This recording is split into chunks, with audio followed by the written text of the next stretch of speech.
I don't care what you were singing, Zach. Hey, everyone. I'm Michael Swain. Welcome to IGN News Live, where we talk about news, gaming, and so much, much more. It's overwhelming, frankly, sometimes. Joining me on my left-hand side, I'm thrilled to have Lucy O'Brien representing the news team. Hello. I am representing the news team today.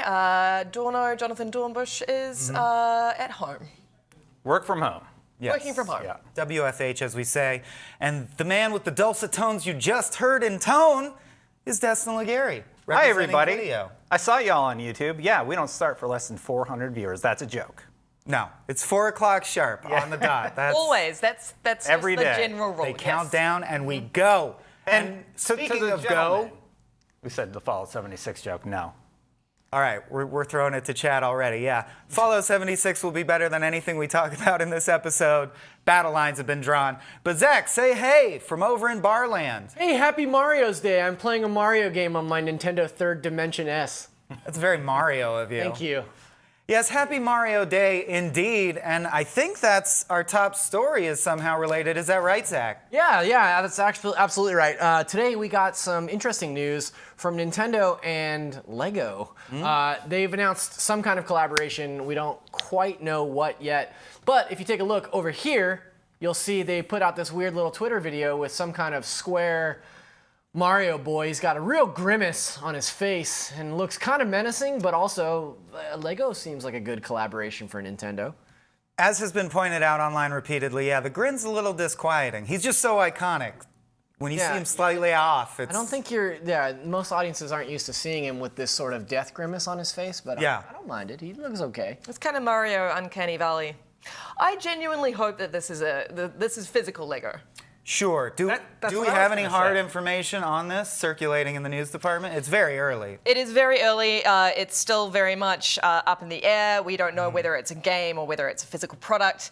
But I am of the hopes that we will actually be using some actual Nintendo Lego in the future. And recently Nintendo has not shied away from such collaborations. Obviously, they have collaborated recently with Levi's. Yeah, let's. Why don't we take a look at that Levi's collaboration? It's a little early in the show Let me to... get it up here because I think everybody's going to want to take a look at this. Or no. We've got it up here on the screen. Quite saucy. Wow, that is an eyesore. The princess is in this This is castle. new. This isn't from 1994? This stuff just came out today. They announced their collaboration last week, but we didn't get a look at it until today. Here's the thing. Obviously, I'm a shill for Levi's. I'm wearing 1, 2, 3, like 75%. You're Levi's 80% denim. You're more Yeah. denim than man. So this collaboration to me, as a Nintendo fan and a Levi's guy, was kind of a match made in heaven until I saw this awful thing. Take a look at those pants. What's your favorite article of clothing? Well, it's definitely not this jacket. I think I would love to have maybe a Levi's jacket that has a cool Mario something. Yeah. But this just looks like, you remember when you were in high school and you bought patches at Hot Topic and then ironed them onto your jackets to look cool? This looks like that, only it probably costs like $400. I gotta say, I don't mind the shorts. I'm being real. If I saw someone rocking those shorts, I'd be like, hey, good on you. You gotta really own it, I suppose. Well, you have to have the confidence to wear a pair of shorts like that. But for sure. I quite like them. And if you find the image yourself, I think, well, it's so busy, you actually have to zoom in to realize, yes, indeed, it's the beloved cast of the Mario Brothers games. But it's like they're crowding onto the clothes like it's the last lifeboat off the Titanic. I just think they could have zoomed them in. I really like big, bright Mario iconography, which is why I agree, actually. Obviously, a lot of people online are guessing that it'll be Lego games in the Nintendo universe. But I'd love to see big, bright, fun Mario-themed Legos to build. We've seen people in chat saying what levels from Mario Brothers games they'd build first. I think that's really cool. What are you hoping for, Destin? Well, I want to know what chat thinks about this outfit and if any of them are actually going to buy it and wear it anywhere. What occasion does this call for specifically? Chat, if you know, let us know in chat below. Possibly visiting another Nintendo collaboration, their theme park land, which is already in Universal Japan, and plan to come to Universal. Hollywood's the one that affected me, so I know that off the top of my head. Where else do we know? Super Nintendo Land? Oof, I don't know off the top of my head. Okay, but as far as Mario Day goes, I'm pretty excited about that as well. There's a really cool trailer for, oh yeah, he's quick on those keys. Zach, yeah, tell us a little bit about Super Nintendo Land. This is the Super Mario World trailer from about a month ago that features a very strange Charlie XCX collaboration.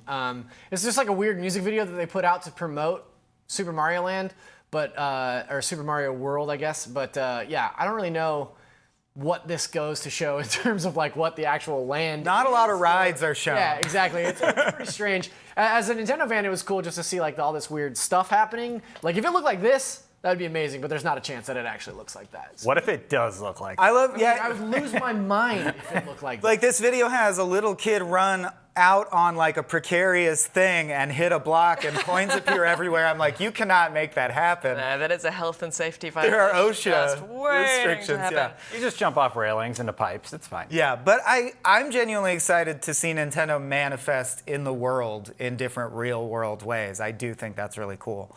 And I guarantee there will be a Mario Kart ride, and that's enough for me. Bumper cars, Mario bumper carts. Is anybody interested Heck yeah. in that kind of situation? If they could mimic, like, if you had an LCD screen on your bumper car and you could actually run over hot points in the bumper car area and get like a shell, trigger it, and it freezes someone's bumper car, stuff like that, call me. Call me, Nintendo. Okay, so we're a little off topic here. I just want to Sure. say, like, You want to go back to the close? I want to go back. No, I don't ever want to go back to the close again. What I would really like to go back to is what we speculate, what we think this Mario times Lego tweet is teasing. Like, what It's do a we think Lego it's gonna set. be? Okay, Right? Is it, or is it more than that? Because like we've seen Nintendo work with things like Amiibo to take the idea of their games outside of the physical, like actual Switch or actual cartridge itself. Like, is this sort of like a Labo situation where you're constructing your own kits that interact with the games that are maybe already out there or interact with a new game in some way? That's way more interesting to me than just like, oh, here comes a Nintendo Lego set. However, I will pay hundreds of dollars for a Legend of Zelda Lego set. Just I mean, that's no questions asked. The castle, But like Zach, you're totally right that if we actually, I think a physical Lego set opens so many more possibilities for a cool product and also money on the table for Nintendo over like a Nintendo Mario Lego like TT game. Like I'm not interested in the latter. I'm very interested in the former and what they could open up. Yeah, the tease definitely looks like a little Mario toy, and to Zach's point, it could absolutely be something like you build a Zelda castle, you get the amiibo with the set, and then that implements something in various Nintendo products where the amiibo, interacts in that fashion. And now that we're talking about this stuff, it makes me realize that Grimace, can we show that? Yeah, that looks like it could be some kind of programmable LCD screen. You can never put it past Nintendo to just invent a new kind of product that doesn't actually exist yet. So this is my thinking here too. Like, are we looking at the actual product? Is that or it? Is this just a teaser, right? Like, is this what we're going to be like hoping for or getting when they actually do announce this, or is this just like some sort of hype piece, right? And Will if it link so- with my Furby? That's the crucial component here. You still got a Furby? Yeah, he hangs out with my Teddy Ruxpin. Okay, should Teddy come Ruxpin over. I'm into. I just wanted to ask, speaking of Grimace, when do we get the Grimace game? What genre would you imagine that's in? Oh, like a 2D platformer. but Okay. you're just stealing those hamburgers. I thought Grimace was the milkshake. I thought the Hamburglar stole the hamburgers. The purple guy. He's the Yeah, purple but I guy. thought he was representative of the milkshake.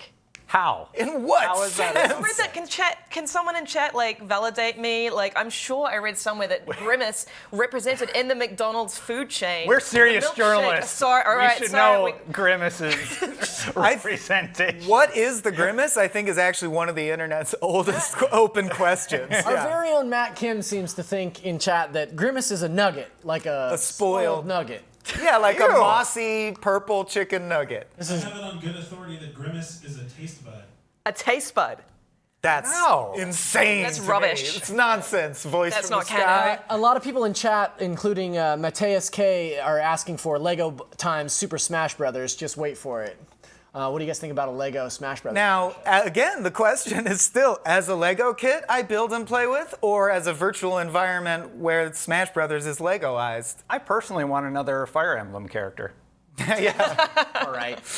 The Lego guys are already pretty interchangeable. You could just line them all up. Yeah, they're like Fire Emblem set, 8 identical guys. Yeah. We should probably move on to our next story. Sure. But before we go on, I do want to ask, because it's Mario's Day, what's everybody's favorite Mario's game? Ooh. 6 golden coins for me. Ooh, that's a good one. That was the first one that I finished from beginning to end as well, and totally fell in love with it. 64 for me, which I know is an expected standard answer, but literally just showed me the future of all gaming. Like, made me go, oh, this is what 3D gaming will be, and that's now been the rest of my life is in that world. Yeah. Right. For me, Super Mario RPG on the Super Nintendo, hands down, my favorite Mario game ever made. Really great characters, really great story. Yeah, I'm gonna go with the classics, Super Nintendo, Super Mario World. That's my favorite still. Good one. I play that like once a year. I think it's the only perfect game ever made. Mario. I also just want to say for the record, the place I used to work, there was a guy who pronounced it Mario, and I'm so happy to be here with That's an East fine Coast people. thing. That's an East Coast thing. It Right? is. We'll call it Mario. Well, Shout out to Terrell Dan used to do O'Brien. that, right? Yeah. Yeah. Well, he's foreign. It's a whole different situation. Let's move on. Let's talk about a different situation. Our friend Norman Reedus back in the news, talking to who was it that he said this to? It was Wired. It was in a Wired interview, and he said that he was working with Kojima on other stuff. Some things, some stuff and some things. So we have here, this news comes in the wake of the rumors suggesting that Kojima Productions is working on a new Silent Hill game. And in some recent tweets, it appears that the studio has been hinting that this is what it's working on, and that Konami is working on a soft reboot of the series. So it could be with Kojima, could be Konami, could be Reedus. We don't know what's going on in the mix there, but I'm curious. Do you guys think that this is a Silent Hill game we're talking about, and what other sort of Norman Reedus and Hideo Kojima collabs do you want to see? I will just say I would love for it to be a Silent Hill game with Kojima and Konami all nicely reunited, but I just feel like that split was so terrible for all parties involved, and we don't even know. Good word defined. Terrible. I'm trying to find the right word, and terrible was the only one I could settle on. I don't think we're going to see a reconciliation or a collaboration, unfortunately, because I, like many people, thought he was the perfect person for the job. But, you know, I do think we could very, very easily see a new Silent Hill game. I think that From that Konami from or from Konami, Kojima? Okay. not from Kojima. I think that there have been enough hints down the pipe that this could be actually a real thing that is happening at Konami. Konami's kind of been out of the AAA space for a while now. You know, too busy with their pachinko machines. But Highly lucrative. Highly lucrative. But, you know, there have been very strong rumors that we will be getting a soft reboot. Unfortunately, I don't think it will be from Kojima. I am really excited by the idea of Kojima returning to horror, because it seems like that is something that he really, really wants to finish. He had this grand design to make this amazing horror game, and it fell through. So, in my opinion, he doesn't need the Silent Hill license at all. He could still make a scary type game.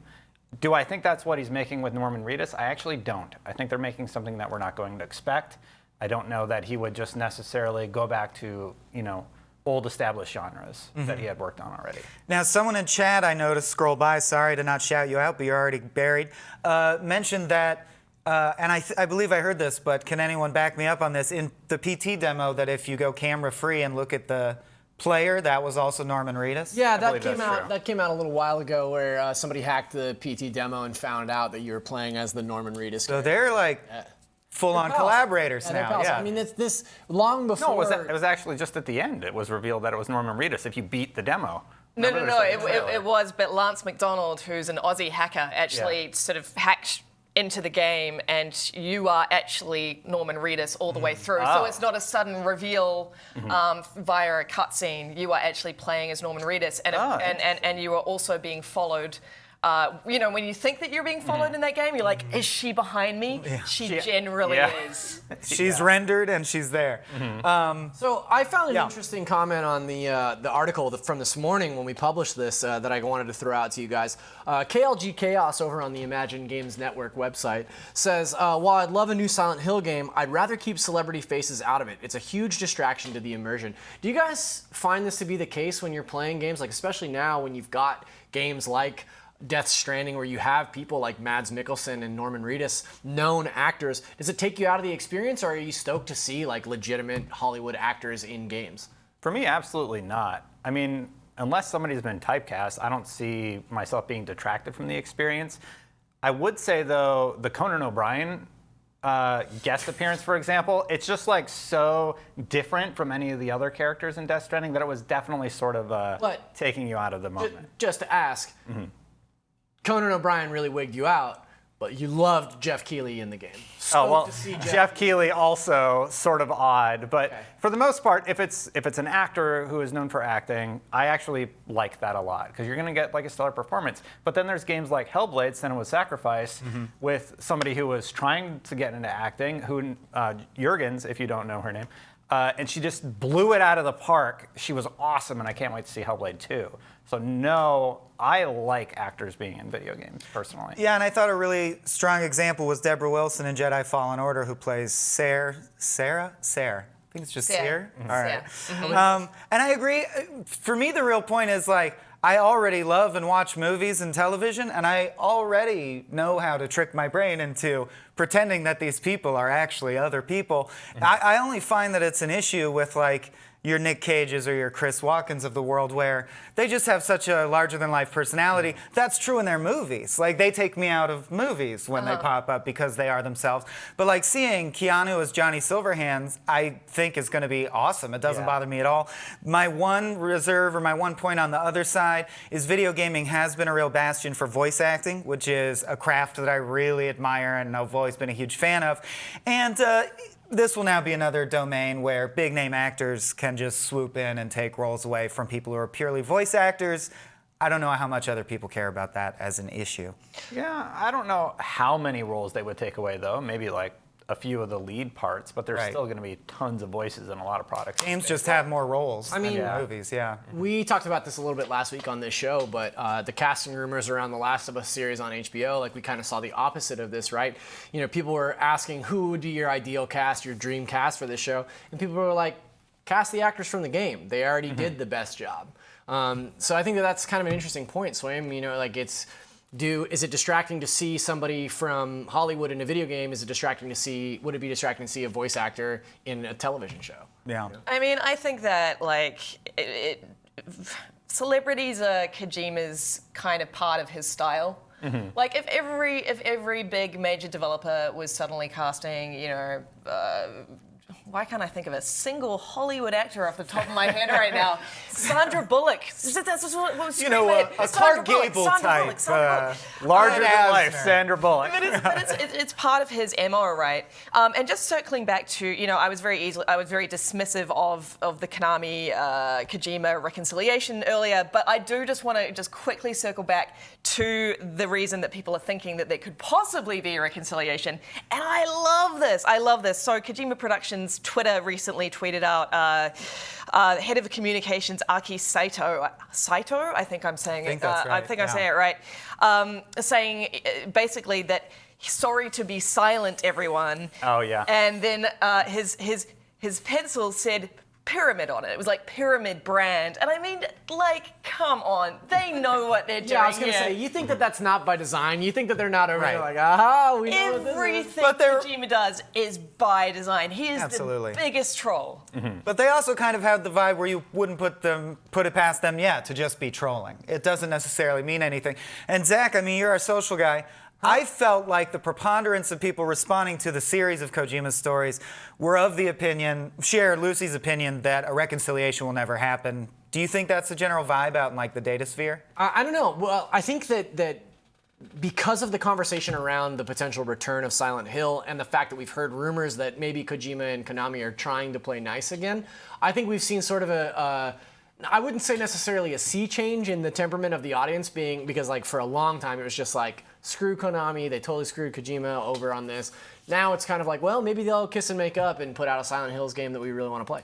But I think I side with Destin. That is, I just want to see Hideo Kojima fulfill his desire to make a horror game through in fullness and play it. That's all I really require. Well, me too. But what I love about Kojima is that he's been very open with the fact that he's a big scaredy cat.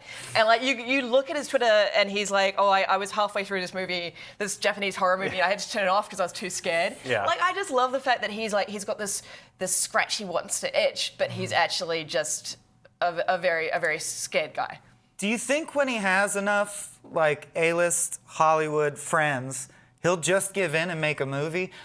I understand that there's no need for him to make a movie because games sort of encompass that already, but it seems like he really wants to be a part of film. He said as much relatively recently. He said that Kojima Productions would like to make movies. Oh, okay. So I think that it's not out of the realm of possibility, which actually segues quite nicely into the last Twitter comment that we have. Lucky Lexa over on Twitter says, Metal Gear Solid, the movie starring Norman Reedus, coming summer 2020. I'm calling it. I feel like that's like a really short timetable for a Metal Gear Solid movie. And Matt Kim in chat says Norman Reedus is also a nugget. I just had to get that out because it slayed me. Yeah, that's true. I haven't played Death Stranding yet. Does it turn out he's a nugget? That's the big spoiler. That's a big reveal at the end. Alexio, can we get some nugget gifts raining down We have a now? hot dog button. No nugget button. Yeah, no nugget button yet. Guys, there's another game that needs to be discussed right away. Very important to me. Perhaps you might remember my friend, Tony Hawk, the professional skater. There's some rumors going around thanks to an experimental punk band called the Death Set. Earlier today, they Facebooked that they've just licensed 5 new songs to Tony Hawk 2020 game and that we'd be, quote, hearing that shit soon. This is very exciting. I love the Tony Hawk's Pro Skater series, and this is sort of building off the rumor back in October that we got when Pro Skater Lizzie Amato said that she was also going to be in the next Tony Hawk game. So it kind of seems to me like this is a done deal. We're definitely getting a Tony Hawk game in the coming year or so. Mm-hmm. Yeah. Also, we're showing footage. This is from Tony Hawk 5, which, if you're out there watching, you'll remember is a bad game. Yeah, so does that temper your excitement at all? That's what I was going to say, is the last installment was a famous bomb. So the thing about Tony Hawk's Pro Skater 5, the 5th, as it's known, was that it sold so poorly and was so critically poorly received that Tony Hawk and Activision split in 2018 after all was said and done there. So I think that, in terms of whether or not I'm excited for this game, reflective on Tony Hawk's Pro Skater 5, I would say that I am because I feel like maybe it's a reboot or a restart for the series. It seems like maybe if they're out from under Activision's wing, they can kind of do their own thing. So, you know what I didn't do to prep for this? Listen to the Death Set. Did anyone listen to the songs? No. I just want to know what experimental punk means specifically, but I'll find out after. It's probably like ska or something dumb, right? Well, it was one of the franchises that made soundtrack very crucial to gaming in a big way. And pop punk as well. I loved it. Massive. It made pop punk a big deal. And punk as well, but like that was kind of the introduction to so many people of our generation to that sound. That and Crazy Taxi are like the big two for me, for Dude, sure. I can't even hear the words Crazy Taxi without thinking of like, yeah. Every time. 1, 2, 3, 4. Yeah. Yep. I have to wonder if the time is sort of past for the Tony Hawk type games. Is there still a demand for this? Is it still as crazy as it was? Absolutely in the not. 90s? Can we take a look at this right here? Boom. Let's see. All right, we're checking out. This is solid gold. Like, I played this non-stop when it came out. Tony Hawk 1, Tony Hawk 2, you would, even Tony Hawk Underground, I really enjoyed. Yeah, those games were great. But thinking about it today, do I want to go back to this or has its time passed? I'm leaning towards the fact that the time has passed. Chat, what do you think also? Yeah, and also I would also like to hear what chat thinks. Would you rather, hear me out, would you rather a new Tony Hawk entry or Skate 4? Oh, Lord. What differentiated those in terms of gameplay? I mean, like, what makes realize- Skate 4 unique? That's Skate like Sorry, you go, Zach. I was going to say that's like comparing like NFL Blitz to Madden, right? Like one, which we will do later on the show, but like one is very arcadey and the other is very simmy, right? I think that Skate 4 was built on the idea of like you have to master one trick to learn the next trick, and you got to be really precise in terms of your movement and your tricks, like the way you line them up. Whereas Tony Hawk, you just like button mash and hit triangle to grind, and you can do 900s no problem, like right out of the gate. Like I think that there's definitely room for an arcadey game like that, an arcadey skating game like that to make a comeback. I think that what they really need to do is steer clear of the things that they did in Tony Hawk 5, which was like make a Tony Hawk game that was just like these old games, but not nearly as good. Or they remastered the original Tony Hawk for, I think, PlayStation 4. It did it on 360 also. What's that? It was on 360 also. Maybe it was PS3 360 then. Yeah. Yeah. That game was also butt, so I don't know. I think like it's interesting because Skate was kind of a series that was really beloved, and it kind of peaked, and then we just didn't see another one, right?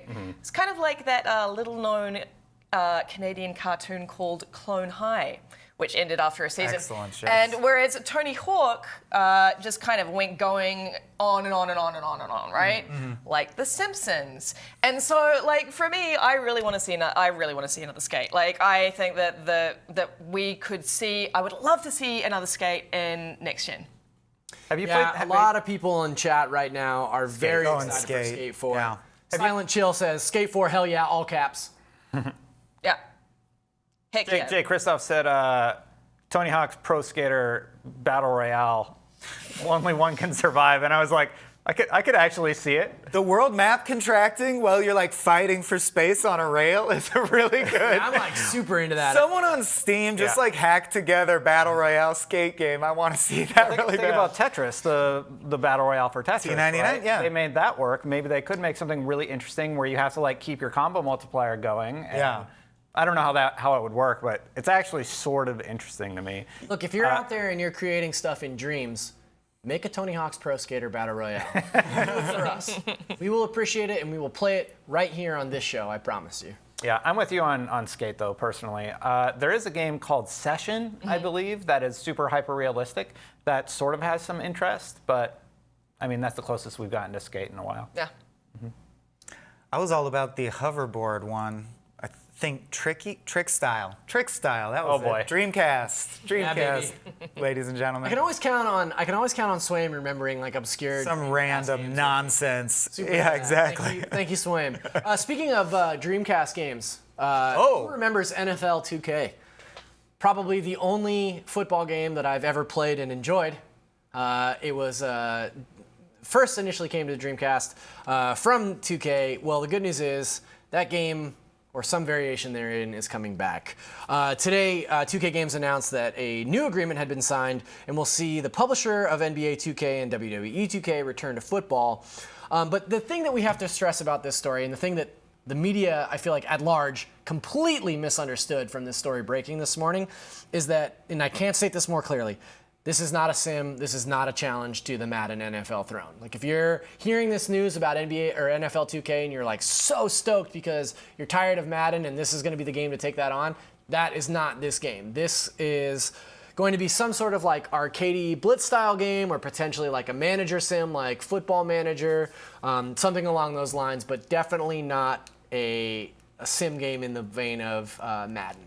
Let's have fun. What could it be? It could be a blitz style game. It could be the stuff Zach mentioned where it's like a Football Manager. What if it's something like NFL Street, if you remember the Street series? Yep. Where I think there was a basketball version and Yep. a football version. My head went straight to Street as well. Yeah. But let's keep in mind, in this interview with IGN, with Ryan McCaffrey, I believe it was, the word casual market, the term casual market was thrown out. This is definitely going to be very different from Madden. And anyone like wanting the glory days of the 2K NFLs, you're not going to find that. We're not returning to those. I'm wondering here, now we're looking at NFL.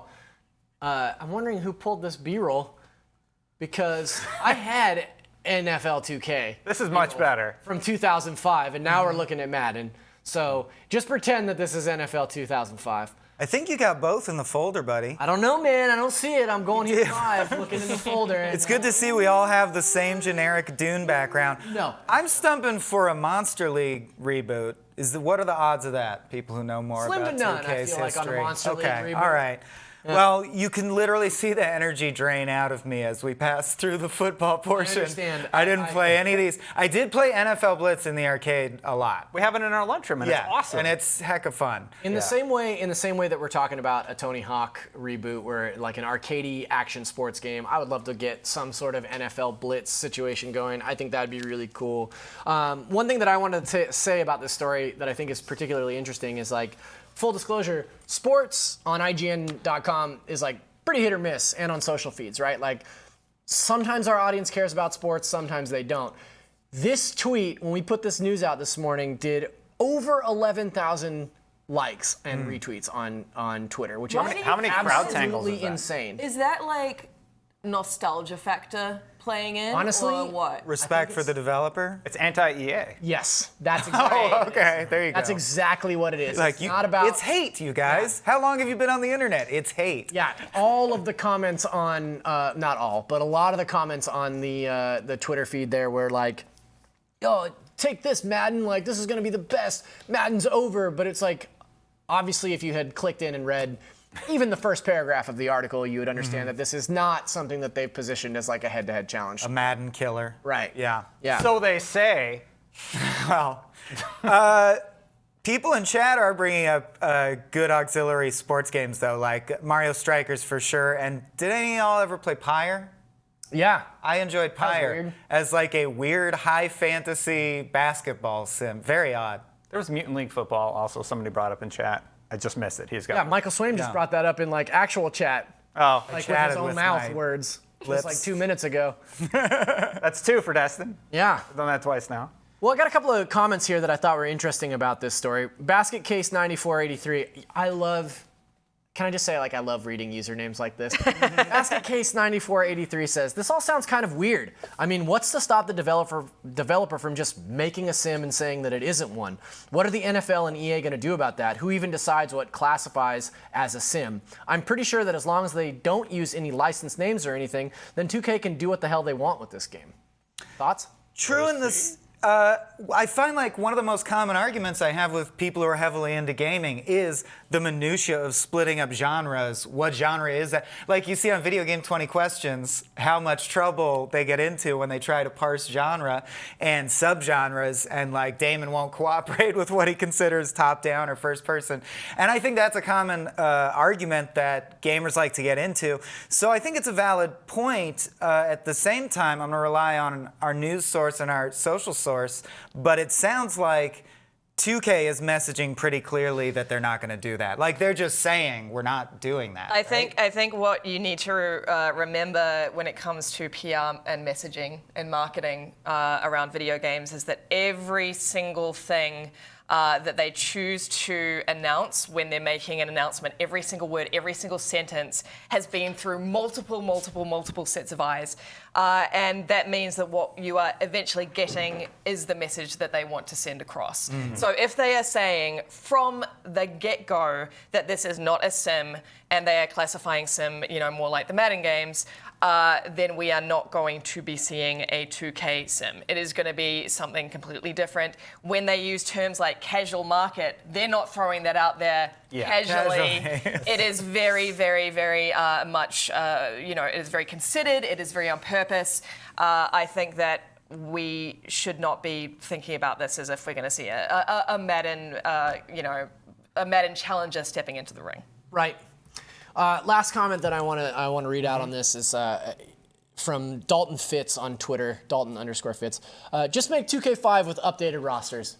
Best sports game ever. You guys play any NFL 2K5? Destin, you seem like an NFL 2K5 guy, right? Oh, yeah. No, I play Blitz, and that's about it. That's my extent of knowledge when it comes to football. Not quite as embarrassing as when we hadn't played Final Fantasy VII, but I think the internet will forgive me for having not played Madden or NFL 2K. What do you say, internet? although a lot of people in chat shouting out the FIFA games, which I also understand are very well put together. I don't play those either. I'm getting it all out. And Rocket I don't play League. hockey Do you games. play Rocket League, the most casual sports I have played game Rocket of them all? League. I've hit the ball with the car. It's easy to get into. Yeah. Okay, let's move on. I'm sorry for putting you guys through all I know, I really had Nerd rage subsiding. I grew up in New Zealand. We didn't, like, these games weren't even on our radars, so. And I wanted to get those 7 minutes of football talk out of you guys. I grew up being the high school loser who thought jocks were like a class of people who were like my enemy. Why would I simulate the thing I use to escape from their machinations? Why would I pretend to be a jock? Fair enough. Let's move on. Right. Okay, so here we have a story about Microsoft airing Xbox Series X and Project X Cloud streaming next week. So Microsoft has announced a 2-day slate of live streams billed as a replacement in its talks for panels at the now postponed Games Developers Conference. Titled GameStack Live, this series of live streams will air on Mixer across March 17th and 18th and allow viewers to learn about the latest cloud and development technologies from Microsoft, go behind the scenes with the creators at Xbox Game Studios and the ID at Xbox program, and level up. That's Game Talk, you guys. That's from Games. And level up with deep technical talks and panel discussions led by industry leaders. So they're talking about the Series X, they're talking about Gears 5, Sea of Thieves, Wasteland, things like that. What does this mean to you? Destin, you're a big Xbox boy. Why don't you tell us what's going on here? It's absolutely awesome. I mean, Project X Cloud just came to the Apple devices, so you can play it on your, tablets now. You can play it on your iPhone. And X Cloud has a lot of Xbox fans super interested in the potential of that technology. Apparently, it's streaming pretty smooth, and it's only gotten better as they've expanded their tests. And now they're going to be talking about Series X live, so it's just great. I don't know what they're going to talk about. I just want to see more about the box. If they even played any game on a Series X, that would be a huge story for us. Yeah, I mean, GDC is a very kind of, it's called Game Developers Conference. And it's a very sort of technical kind of skewed show, unlike something like E3. So I think we're going to get a lot of technical jargon that we may have to parse. But it's going to be very interesting, as you say. One thing that I am quite heartened about is the fact that Microsoft is continuing its GDC messaging, even though GDC itself was cancelled because of, obviously, the world is on fire right now, metaphorically speaking. And, I think that if something like E3 was to be cancelled, which is a massive, massive, massive part of Microsoft's marketing plans this year, I think we're still going to see their full presentation come what may. And as far as we know, the most recent messaging from E3 is that they're doubling down on saying it's definitely going to happen, right? I mean, we're not going to speculate on the veracity of that besides Lucy's face that she's making. But the official word is there. Full steam ahead. Full speed. Full speed. Sorry. Not even ahead. The Olympics are full steam ahead. Yeah. They're full keep speed. bringing this up like they made a mistake, and I want to reiterate that their statement said they are moving ahead full speed, which is correct. Just in a different order. Stop giving them a bunch of shit. All right. I do want to bring up dwelling on this idea of like, well, they didn't even say ahead; they just said full steam. And No, I just think it's funny Being that they nerds. would only say full speed. It's just so weird. Why wouldn't you say full speed ahead? because they put the ahead first. We're moving ahead. I'm not talking about this. It's an out of context quote of the most vicious sort. But I did want to bring up a comment from ImagineGamesNetwork.com. Hell yeah. Driver222 says Microsoft not afraid to show off their tower of power. Meanwhile, it's Sony and other exclusive goes to PC. He.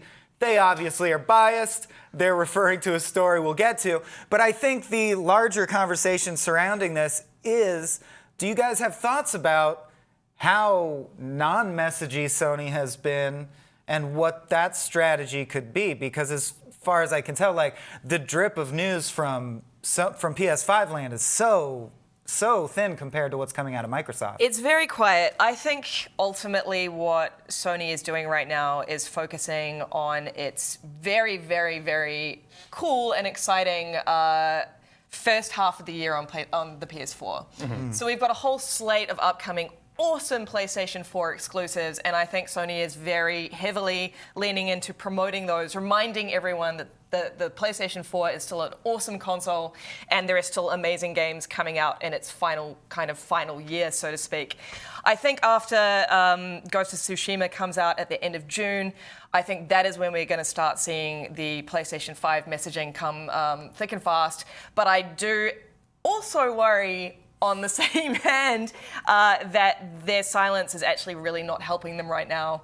I understand the strategy, but I'm not entirely sure, considering how aggressively awesome Microsoft has been leading the conversation, that it's the right strategy for them at this current point. I don't think it's hurting them at all. I think they could literally not say anything until E3 or even after, but as soon as they do say something, it's going to be all ears. They're the market leader right now. There's no denying that. They have more units out there in the wild, and I really don't think it's doing any harm. I think we desperately, as people, want really the news. we want to know anything about the PS5, so we're extra excited and we want to do it.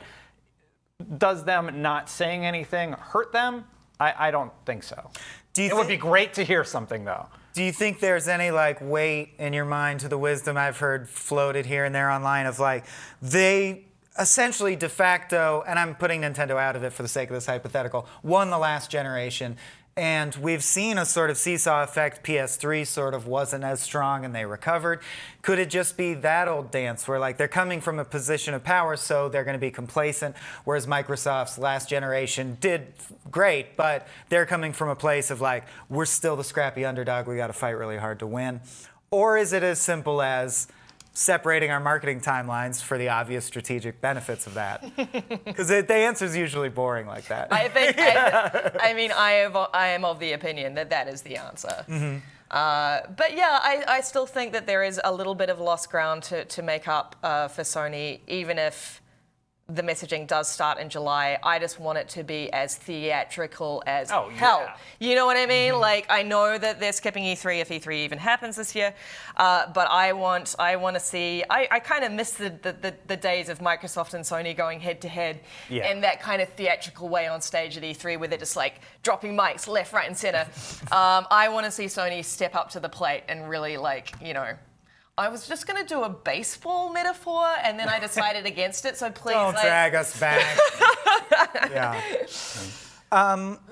Yeah, it's called the GameStack Live, and it's a response to GDC getting canceled, correct? Well, they were going to do something, so they're just doing all their GDC talks live. Have we heard of any other developers who are at GDC taking the same tactic? Do we expect that event to sort of be dispersed and live streamed out at various times? There are lots of little events happening all around the world, to make, because obviously GDC is really big for indie devs as well. A lot of indie devs have kind of missed out on big opportunities because GDC was cancelled.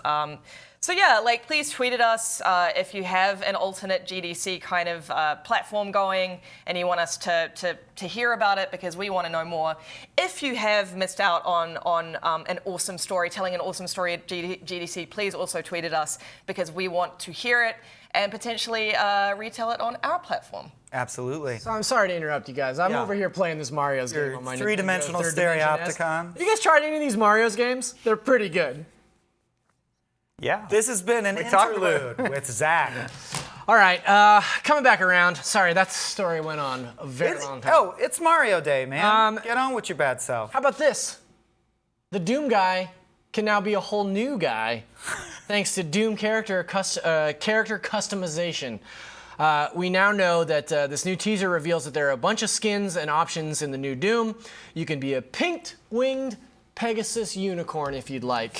What do you guys think about this? This is another one of those arguments I feel that's well, we never see this character anyway, so what does character customization matter? But I disagree with that kind of thing. I like customizing a character even if you don't see them very often. Thoughts? Yeah, that seemed to be the conversation on Reddit largely, was why customize if you're only going to see it in cutscenes, although presumably other people would see you in deathmatch modes. But I'm with Zach. I really found myself more delighted than I thought I'd be, especially when a game like Doom, and I think Doom Eternal as it's rolled out, has done everything so smartly. And like all of our IGN first coverage with Ryan, the features that rolled out are the right ones, and there are no extraneous features, and this is a strong, simple feature. I love it. It doesn't affect the mechanics or anything, which I think is how it should be with Doom. I was really pleased to see the video. I also think, as Jeremy points out often, it helps with the Doom guy looks exactly like Master Chief problem. Sure. Which is a thing. Yeah. You know what though? Doom guy's got bigger arms. He's much more muscular. He's beefier, yeah. That's how I always tell the two apart. Is Master Chief, not as muscular as Doom guy. The unicorn one's kind of Fortnite-y to me.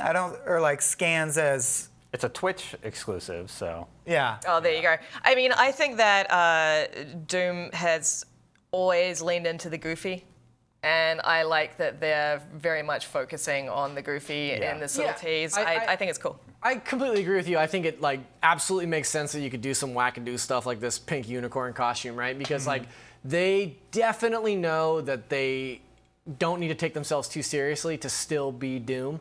You know, like you're definitely fighting demons through hell that's taken over all of Earth, but you're also like ripping them apart and fist bumping stuff in the way that is just the most metal. I love how zany Doom is, and I can't wait for this game. And I think it's cool that you just get the option to customize. Look, that's Master Chief right there.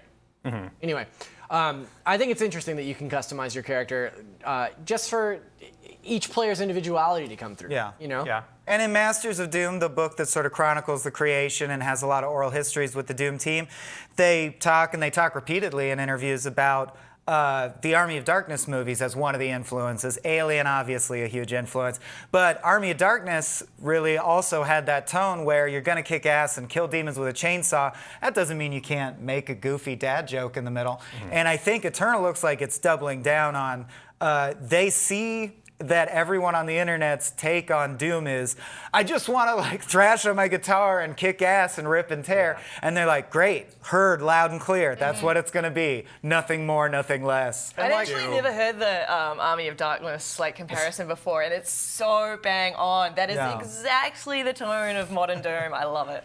And everybody's sort of focusing on the goofy costume, but in the quick montage of all the little things, there's also like, he's half on fire for the whole thing, and I would probably rock that one over the unicorn one. So there's still the metal aspect if you want it, and if you want the goofy aspect, you can still go that route too. I really love, there was a pretty subtle one where at first glance you're like, oh, is that the standard skin? But it's his helmet is cracked in, and his head's just like black smoke. That's really cool to me, Yeah, there's definitely some cool options there, and I don't think it detracts from the game whatsoever, even if it is only for 10 minutes.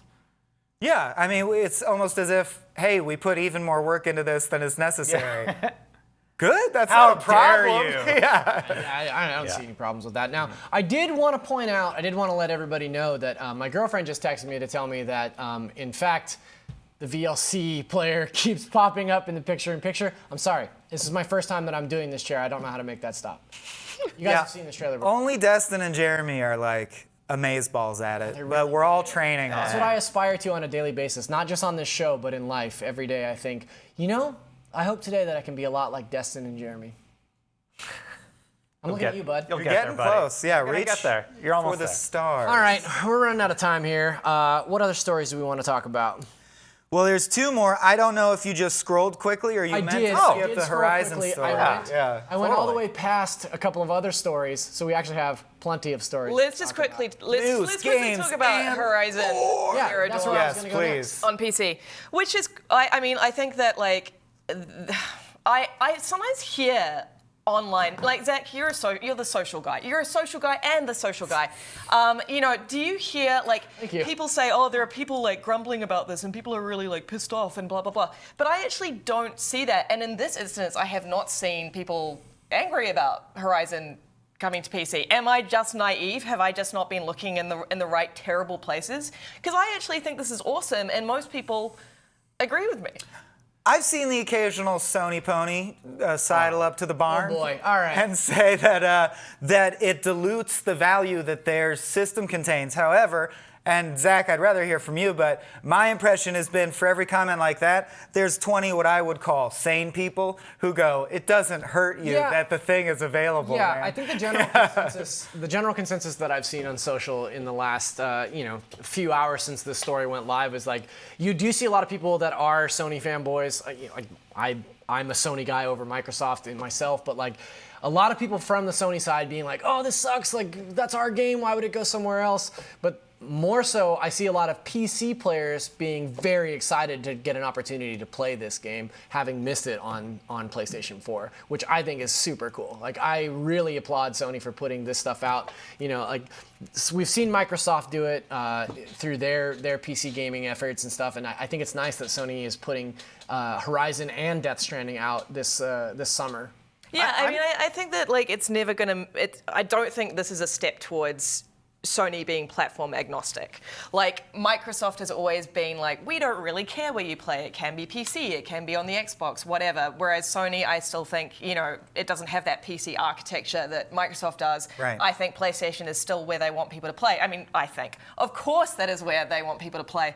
But I think that what we're going to see from moves like this is more people, like, as you said, Zach, who don't own a PlayStation to kind of realize the awesome exclusives that exist on that platform. Of course there's going to be a Horizon Zero Dawn 2, and we're going to see that on the PlayStation 5. This might drive You don't think it'll sales. be Horizon 1 Dawn?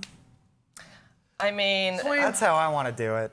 Yeah, for what it's worth, Sony's Herman Hulst, you'll have to look up his title, which you can do at ImagineGamesNetwork.com on the piece, said, we remain 100% committed to dedicated hardware. So Sony is definitely trying to assuage any concerns, but is there such a thing as a gaming singularity where platforms lose the meaning that they've had throughout our lives? Is that Xbox is already coming? sort of doing that because everything's going to come out day and date on PC, but they don't care because they're building an infrastructure That's right. to support where everybody can play together. And just generally, the whole gaming ecosphere, whatever you want to call it, everybody's talking about crossplay and how can we get more people to intermingle together, because I think there's less benefit to having these barriers put up, and people are starting to realize that if we just let people play where they want to play and enjoy the video games, it's actually going to be better in the long run for everyone. And looking online, there's more people saying, I can't wait to see the PlayStation fans lose their mind.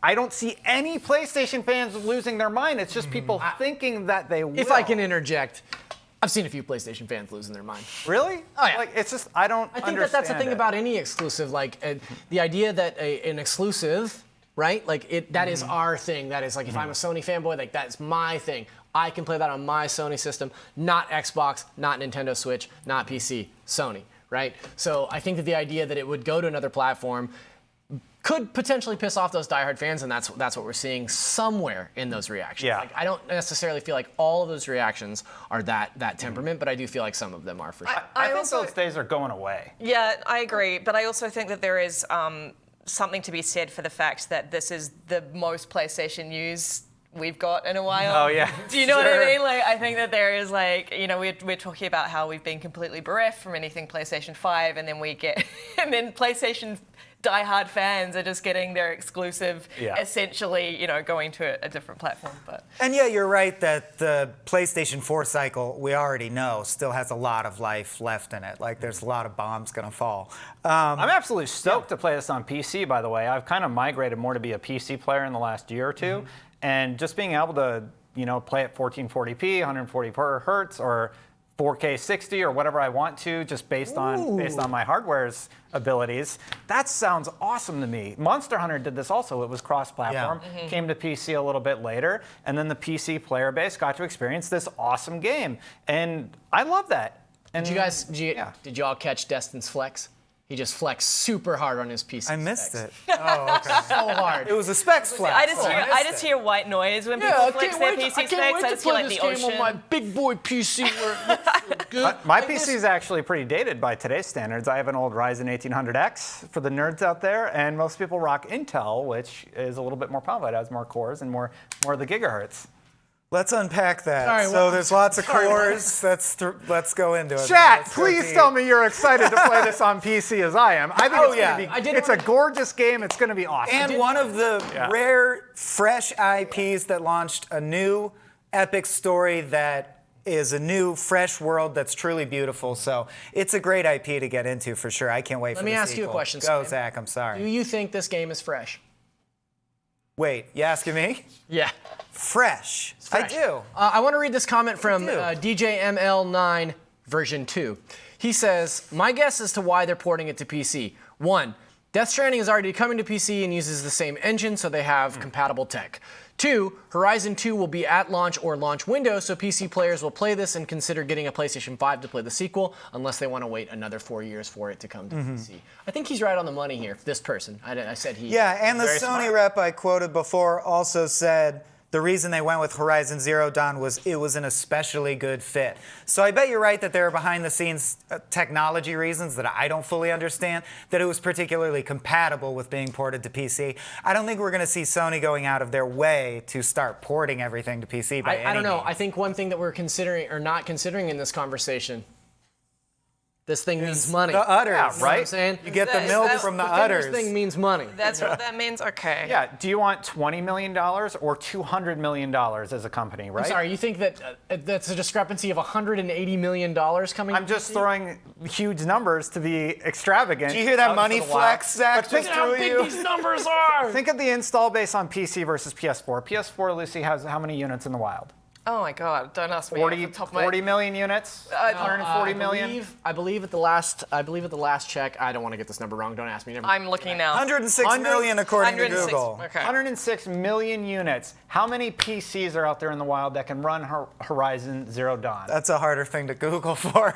More than More that. than that. Googling More the than that, answer. yes. Which more than means that is a massive revenue stream that they are sacrificing by not having it open. Right. It's also not necessarily competitive with Microsoft. It's still Sony's exclusive. Mm-hmm. And Sony did come out and say that they're not going to like launch day and date with like Horizon 2 comes out. It's still going to come out on the PS5 first. This does no damage. Absolutely, and it's interesting just to see how businesses and the pathways of making money change. Like back in the day, you paid quarter by quarter for access to the thing for a length of time. Then for the bulk of like my life, games were a physical thing. You had to get it, and that made sense that 99% of games you got the money because they traded you the item. I think with the proliferation of different ways, games are finding ways to make their money, be free to play, and yet still make a lot of money. There are so many different pathways to like the gamer's wallet, and so it makes sense that console is going to become like the brick that it is just less important to the overall marketplace. Sure. Yeah. There's a couple of things I wanted to point out here before we moved on. One of them, Spectre Gaming is saying on YouTube, I would love to see mod support for Horizon Zero Dawn aside from playing it in widescreen. That's all I want. And yeah, you can ignore how fast that game sold. I think putting mods in this game would open it up to a whole new audience, the ability to get in there and customize. I think that's I mean, what can we replace the machines as they're called? But you know, they're essentially robot Thomas the dinosaurs. Tank Engine. Well, I feel like since you had one of the long necks, The mod staple, right? Yeah. The mod staple. maybe you bring BTs into Horizon Zero Dawn. There you go. That would work for me. The other comment that I wanted to point out, Todd Atwell's Conscious Pirate says, "Can I join IGN? I'll talk about something relevant on this show." Todd, these are all news stories from today. I don't know how we get much more relevant than that. Stings. Just cut it I'm out. gonna toss and turn in my bed tonight thinking about that one. All right. What Todd wants us to talk about. Let's see. What other stories do we Call have of Duty? here? Call of Duty has the Duty. battle royales. Let's do call in on Call of Duty. So I came in today into the office and discovered that there was a top secret Call of Duty Let's Play happening in our sponsored studio. That wasn't top secret. It wasn't top secret. But anyway, they're in there playing Call of Duty. They're trying to get the wins. And I always think this way when a new battle royale comes out because I'm not typically a first-person shooter guy, but I will play any battle royale just to see what it's like, just to see how it compares to other battle royales out there. And apparently this Call of Duty one is pretty good. Yeah. When you die, you go to the gulag and you can 1v1 somebody and then you can get back into the game. I love Oh, that. like I love a that addition. fist fighting mini game to Yeah, respawn. something like that. That's pretty cool. Kind of cool. And I avoid battle royales just because they don't vibe with what I like from game experiences, but I have played every Call of Duty and every mode in existence. So this actually, and I think they probably intend this, is a gateway game that could get me into battle royales because it's a little easier to hop in with the Call of Duty elements. Zach's breaking stuff over I tried to there. cover for you, but our Whoa. director just zoomed it right in. Yeah, on he you. took a moment to really point out some misfortune Thanks. that I had when I almost tipped my laptop over. So that's Well done, voice fault. of the sky. It's free to play too. So Call of Duty wise. First you for can Call just- of Duty, yeah. You can just hop in. They need to compete with Fortnite and Apex. Are they too late? I mean, I don't think so. I remember talking to Pete Hines from Bethesda years ago at Gamescom, right? And I was talking to him about capitalizing on trends and how how do we feel about this and that. And we started talking about Battle Royale, and he was like, well, we don't really follow trends in that way because they die out so fast and you can't have a good product if you're rushing it, right? But Fortnite is still going strong, my friends. It's a long tail on that. It is not going anywhere. And Call of Duty is, of course, a household name. Still the #1 seller of last year, right? That's right. Yeah. And it just makes sense to me. And the audience is already so built in that you got to imagine there will be healthy overlap. I'm going to play it, and I'm not that big of a Call of Duty fan. Yeah, I'll check it out. Yeah, any- for a sure. free The battle only thing royale, that's why keeping not? me from playing it is the install size. You know, like I haven't installed Modern Warfare, and the install size just for the battle royale is really huge because you have to install all of the assets from the main game. Yeah. You know, so it's a really huge install for a free-to-play game. I'm hoping this is something that they can try and rectify moving forward. Stella started her install at like 9:30 in the morning, and she's like, all right, it's 11 o'clock, time to play. Jeez. She's going to have a preview on IGN, or just like a first impressions piece Yeah. earlier or later today. But as we wrap up, let's check in with chat. JDelius87 says, is this show new or am I just out of the loop? I do want to take that as an excuse to say, this is a relatively new show, but we will be live every weekday afternoon at 4 p.m. Pacific Standard Time. Welcome. Yeah, and people that Join prefer us. audio, by the way, you can check it out on iTunes, Google Play, and it is available. Oh, we got that up? At least those platforms. I do it every night. Did you have to fist? Did you have to fist fight in the gulag to get that on the platform? No, it's been live since the first show. And neither do you. So, as we wrap up, I wanted to ask everybody where our viewers can follow you, and also what's your favorite kind of burrito when you have one.